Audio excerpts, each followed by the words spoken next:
It's a warm welcome here in our studio in Sarakunda. This is Star TV News and I am Lado Cham. In the headlines tonight, Turkey-Gambia relation excellent, new Turkish ambassador, Oh Boy rejects Wasahalat Music Award nomination, Professor Abdullah Hussein exposes Jammeh's dictatorial regime, they arrest me more than 10 times, says Imam Babu Mukhtar Ali. On the international scene, Sudan economic policy failed to rein in food prices. At least 12 killed in Russia-led air raids near Syria, Aleppo. At least 10 kills in 2 days of violent protests across Iraq. Those were headlines, and now the news in details.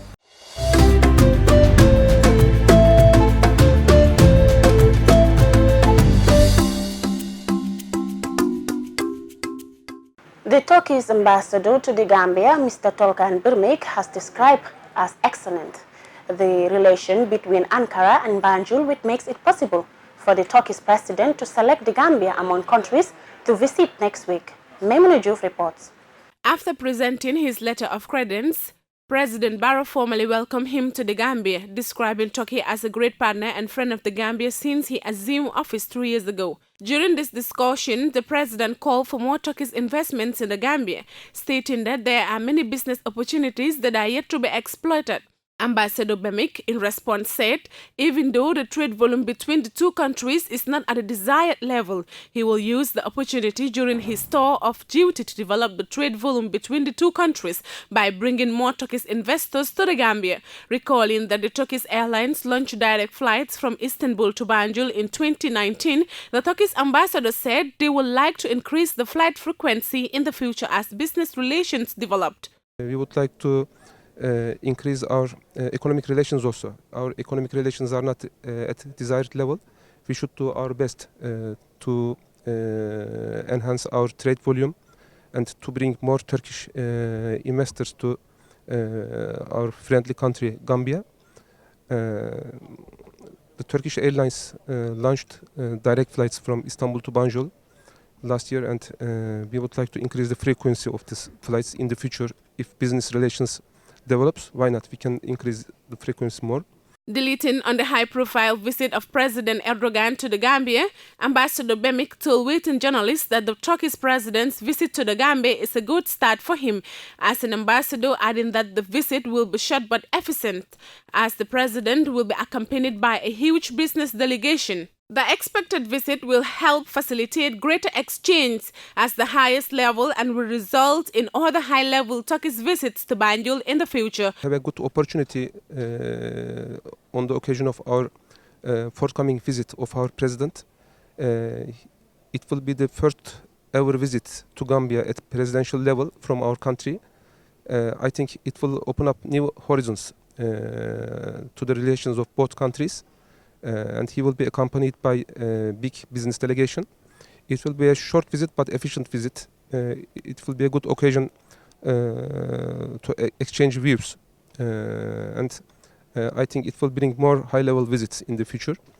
And as an ambassador, I am also very lucky for hosting such a big delegation next week, and I will do my best to develop relations between Turkey and Gambia during my tenure in this brotherly country, Gambia. Reporting for Star TV News, I am Maimuna Juf. Gambia Afro-Manding music sensation Omar Conte has surprisingly rejected his nomination by Salim Jai for this year's Music Wasahalat Award. He was told Salim Jai, alien Sister that he is not interested in any award, as he described it as biased. Binta Kohli sent us this report. The Wahsa Halat Music Award was initiated in 2015 and has constantly celebrated and recognized the effort and contributions of the Gambia talented musicians, producers and other key actors in the music industry, including the media. Oboy and his nephew Gambian Child are one of the most famous musicians in the Gambia currently. Internationally, they have more views than any other Gambian artist on YouTube. Most of their videos have accumulated over 1 million views on the American video sharing platforms. Their fan base is also huge, both in and outside the Gambia.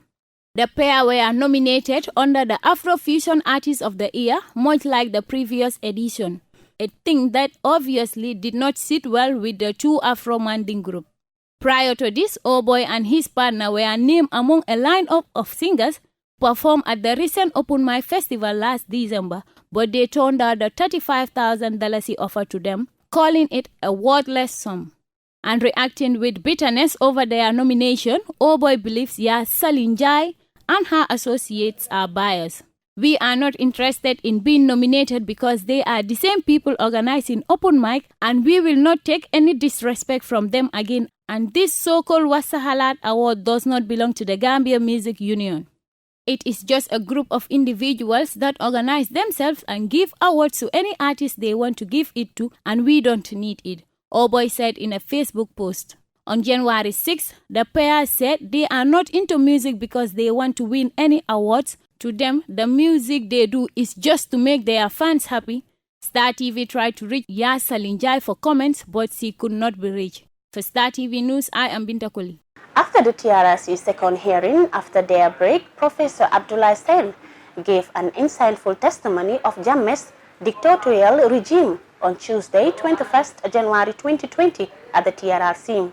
The witness testimony touched almost every part of Jammeh's deeds, ranging from security, human rights violations, women empowerment, etc. Zainabu Jassi was at the TRRC and she files in this report. The purpose of the 2 days testimony of Professor Abdullah Sain is to expose Jammeh's atrocity, to give Gambians an overview of his brutality so that they will avoid such occurrence in the future. According to Mr. Sain, Jammeh went on exile and left a highly indebted poor country. The former dictator also violated the rights of religious groups by declaring Gambia as an Islamic state, and the witness compared Jammeh to Hitler and Amin, as he called them notorious killers in the war.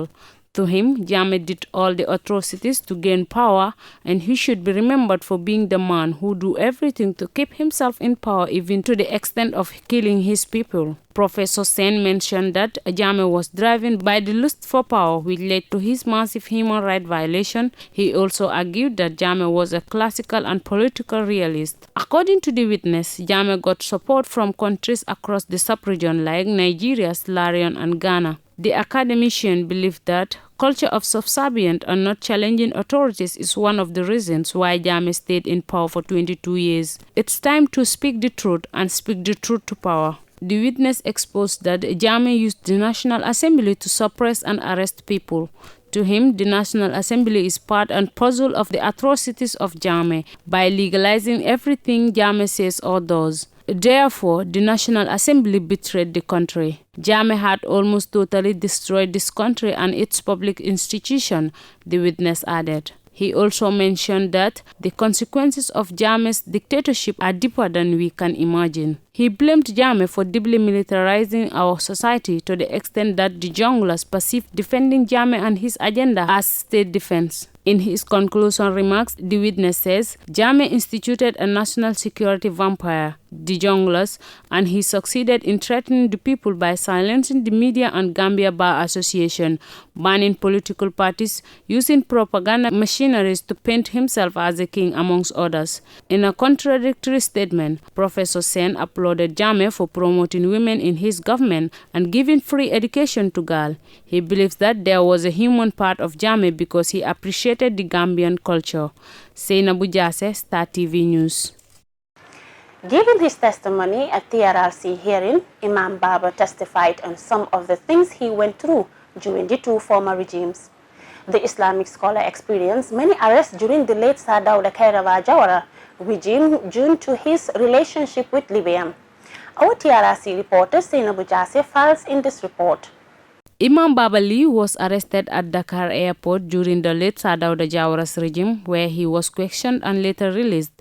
According to him, he never slept over or being tortured at detention. To free himself from this frequent arrest, Imam Babali met the late President Jawara and discussed with him about his arrest, and that discussion ended the arrest. The reason for the arrest of this Imam is his relationship with Libya and the frequency at which he visits Libya. Meanwhile, immediately after the 1994 coup d'etat, the junta council invited Imam Babali and other imams to tell them their intention. He said that Jammeh deceived the imam by telling them they were not given their dues. The renowned Islamic scholar said that he wrote his sermons based on public concerns. He added that Jammeh spent millions on the Futampaf and Youth Festival in Kanilai and Basse respectively, which could be used in empowering the people and develop the country. The mosque and someone of the renowned imam were monitored by the NIA. After an interview with BBC, Imam Babali was arrested by NIA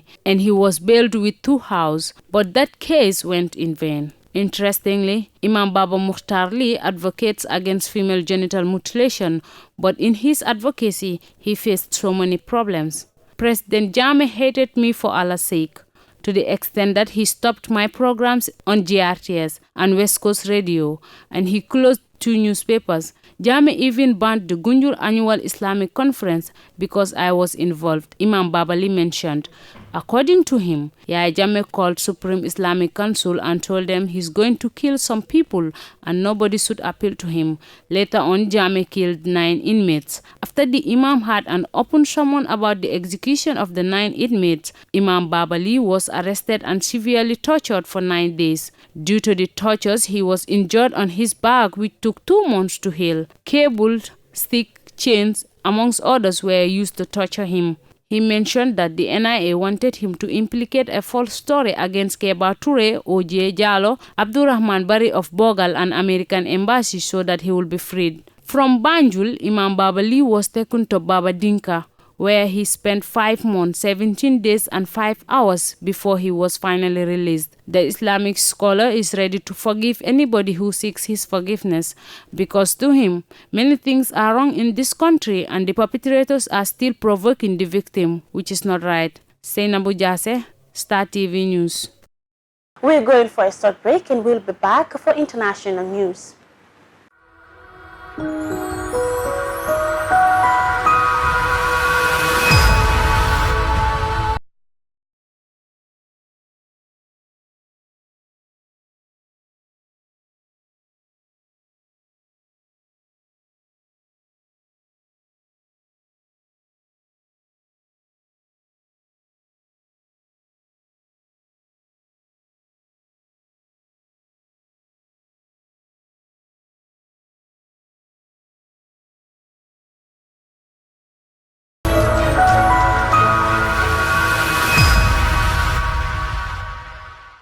Now the news beyond our borders.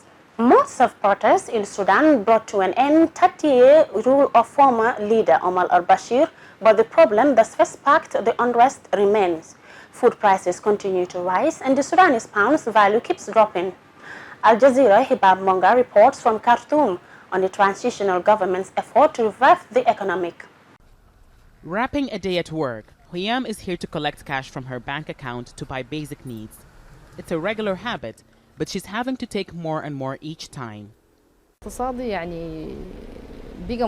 market prices change not from one year to another, but from one day to another.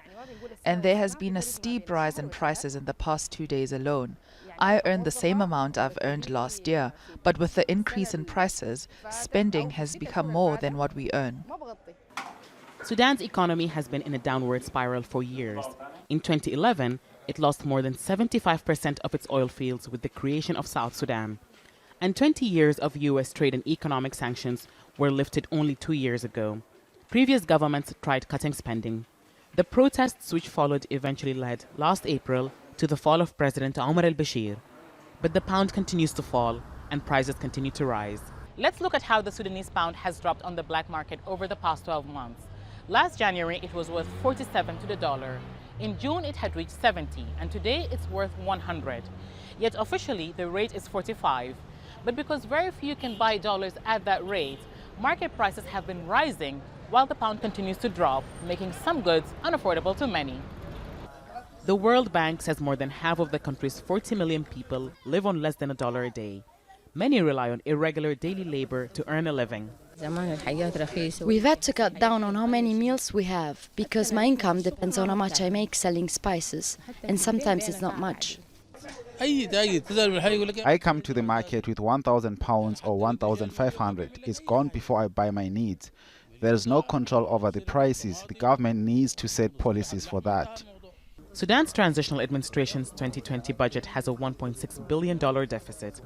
Subsidies account for 36% of government spending, but plans to cut them led to a public outcry. The finance minister is now searching for new ways to make ends meet.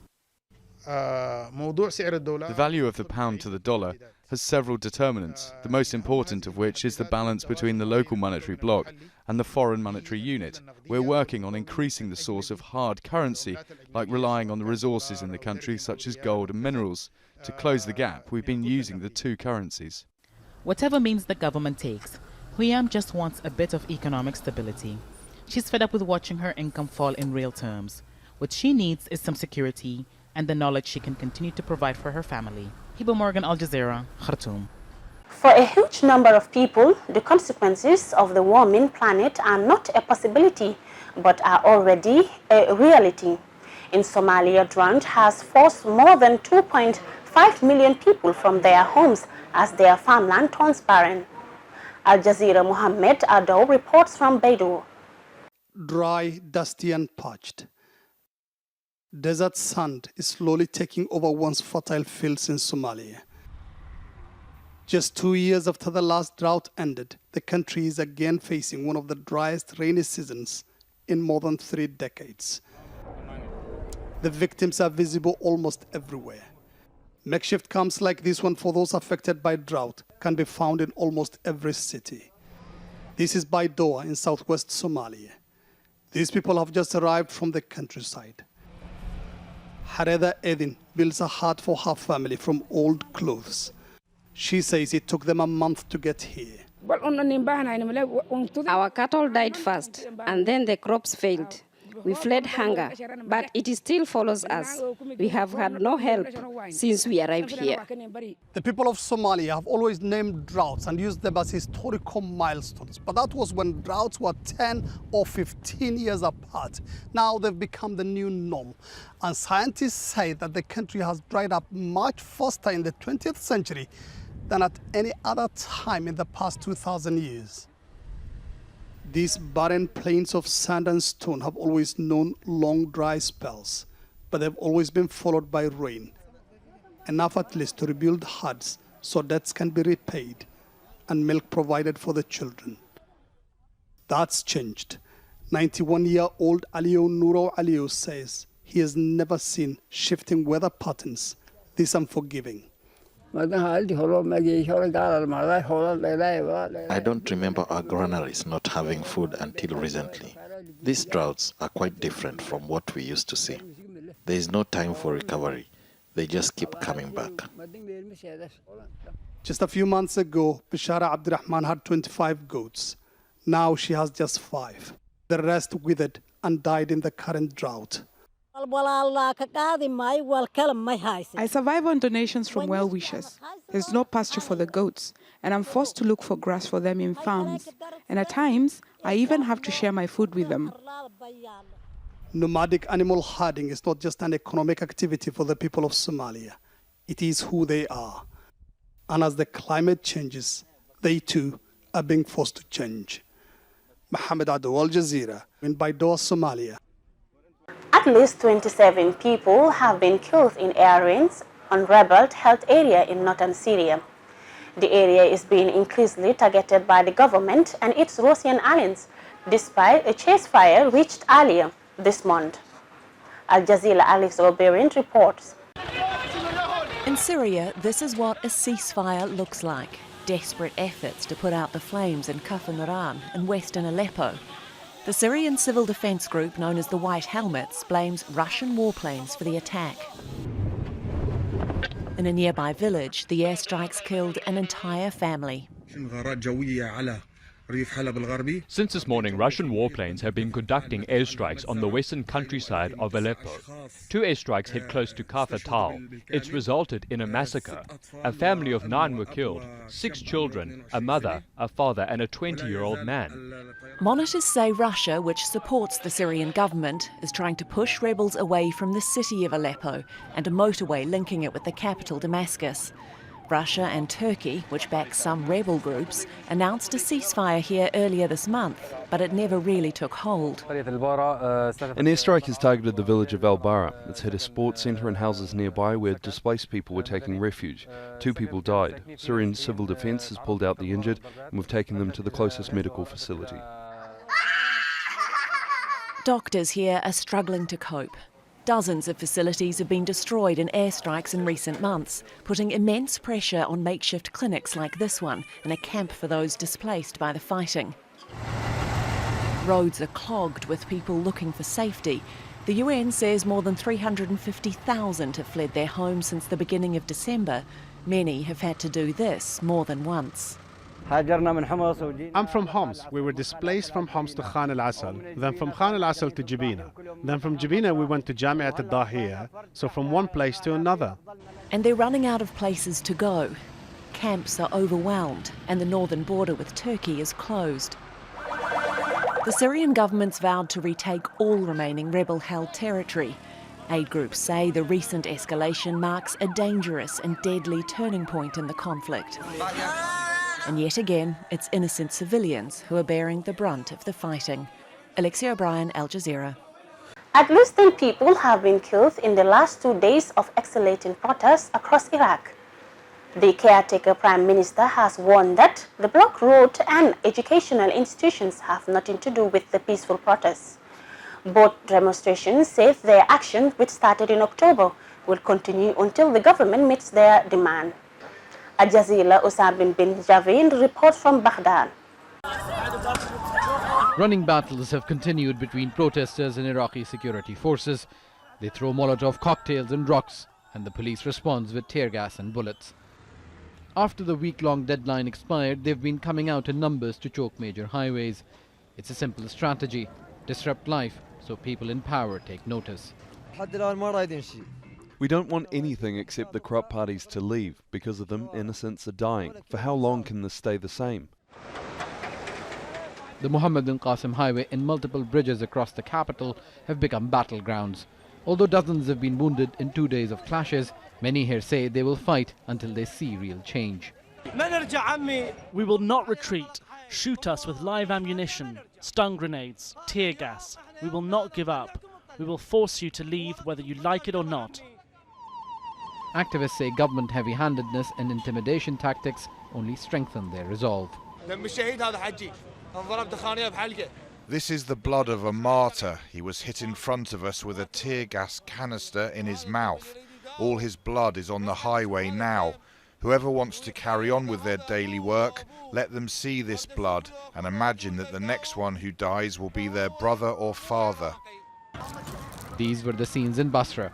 In 48 hours, the nationwide escalation has resulted in more deaths, over 100 protesters wounded, and a further 88 arrested in Baghdad, Diyala, Dhiqar, Karbala and Basra. More than 500 people have been killed and over 25,000 wounded since October.